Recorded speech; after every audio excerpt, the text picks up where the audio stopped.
तब 10,000 राजा एक ही बार धनुष को उठाने लगे तो भी वह उनके टाले नहीं टलता।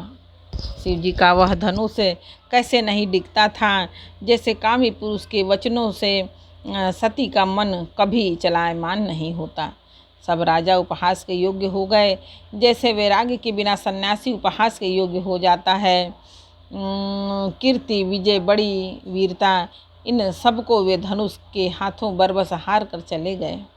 राजा लोग हृदय में हार कर श्रीहीन हतप्रभ हो गए और अपने अपने समाज में जा बैठे। राजाओं को असफल देकर जनक अकुला उठे और ऐसे वचन बोले मानो क्रोध में सने हुए थे।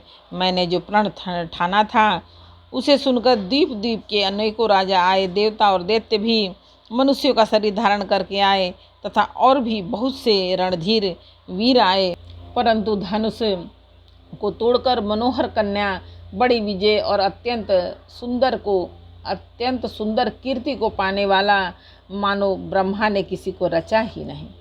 कहिए यह लाभ किसको अच्छा नहीं लगता, परंतु किसी ने भी शंकर जी का धनुष नहीं चढ़ाया। अरे भाई, चढ़ाना और तोड़ना तो दूर रहा, कोई तिल भर भूमि भी छुड़ा न सका। अब कोई वीरता का अभिमानी नाराज न हो। मैंने जान लिया है पृथ्वी वीरों से खाली हो गई है। अब आशा छोड़कर अपने अपने घर जाओ। ब्रह्मा ने सीता का विवाह लिखा ही नहीं।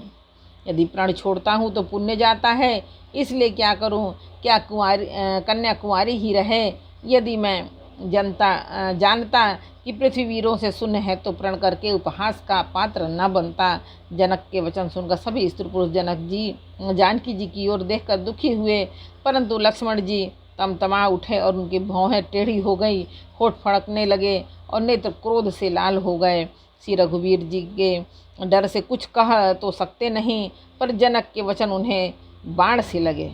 तब न रह सके तब श्री रामचंद्र जी के चरण कमलों में सिर नवाकर वे यथार्थ वचन बोले। रघुवंशियों में कोई भी जहाँ होता है उस समाज में ऐसे वचन कोई नहीं कहता, जैसे अनुचित वचन रघुकुल शिरोमणि श्री राम जी के को उपस्थित जानते हुए भी जनक जी ने कहे हैं। हे सूर्य कुल रूपी कमल के सूर्य, सुनिए, मैं स्वभाव ही से कहता हूँ, कुछ अभिमान करके नहीं। यदि आपकी आज्ञा पाऊँ तो मैं ब्रह्मांड को गेंद की तरह उठा लूँ और उसे कच्चे घड़े की तरह फोड़ डालूँ। मैं सुमेरु पर्वत को मूली की तरह तोड़ सकता हूँ। हे भगवान, आपके प्रताप की महिमा से यह बेचारा पुराना धनुष तो कौन चीज़ है। ऐसा जानकर हे नाथ, आज्ञा हो तो कुछ खेल करूं। उसे भी देखिए, धनुष को कमल की डंडी की तरह चढ़ाकर उसे 100 योजन तक दौड़ा लिए चला जाऊं। हे नाथ, 100 योजन तक दौड़ा लिए चला जाऊं। हे नाथ, आपके प्रताप के बल से धनुष को कुकुरमुत्ते बरसाती छत्ते की तरह तोड़ दूं। यदि ऐसा न करूं तो प्रभु के चरणों की शपथ है, फिर मैं धनुष और तरकस को कभी हाथ में भी ना लूँगा। जो ही लक्ष्मण जी क्रोध भरे वचन बोले कि पृथ्वी डगमगा उठी और दिशाओं के हाथी काँप गए। सब राजा डर गए। सीता जी के हृदय में हर्ष हुआ और जनक जी सकुचा गए। गुरु विश्वामित्र जी, श्री रघुनाथ जी और सब मुनि मन में प्रसन्न हुए और बार बार पुलकित होने लगे। श्री रामचंद्र जी की ओर इशारे से श्री रामचंद्र जी ने इशारे से लक्ष्मण को मना किया और प्रेम सहित अपने पास बैठा लिया। विश्वामित्र जी शुभ समय जानकर अत्यंत प्रेम भरी वाणी बोले, हे राम, उठो, शिव जी का धनुष तोड़ो और हे तात, जनक का संताप मिटाओ। गुरु के वचन सुनकर श्री राम जी ने चरणों में सिर नवाया। उनके मन में न हर्ष हुआ न विषाद, और वे अपनी एड़ खड़े होने की शान से जवान सिंह को भी लजाते हुए सहज स्वभाव से ही उठ खड़े हुए और मत्स्य रूपी उदयाचल पर रघुनाथ जी रूपी बाल सूर्य के उदय होते ही सब संत रूपी कमल खिल उठे और नेत्र रूपी भौरे हर्षित हो गए। राजाओं की आशा रूपी रात्रि नष्ट हो गई। उनके वचन रूपी तारों के समूह का चमकना बंद हो गया।